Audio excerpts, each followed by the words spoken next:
বিজয় সরণি, ওইখানে একটা থিয়েটার আছে, আমি জীবনে প্রথম শুনছি। সেইখানে আমার সিনেমা তারা শো দিছে, যেটা আমি জীবন নামই শুনি নাই। আর সনিতে যেটা দিছে সেটা ভিআইপি পোর্শন দিছে, 500 টাকা করে টিকিট। 500 টাকার টিকিটে সিনেমা মানুষ বাংলা ছবি দেখে?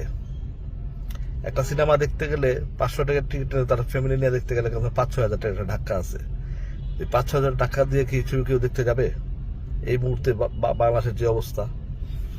তো এই কারণে আমি একটা সাক্ষাৎকারে বা বিভিন্ন জায়গায় আমি বলছিলাম শুক্রবার দিন যে এটার প্রতিবাদ আমি করব, এবং আমি ছবি নামায় ফেলবো, এবং সেটা আমি করছিও প্রতিবাদ, এবং ইনশাল্লাহ আমি 2-1 দিন পরে এটা সাংবাদিক সম্মেলনও করব।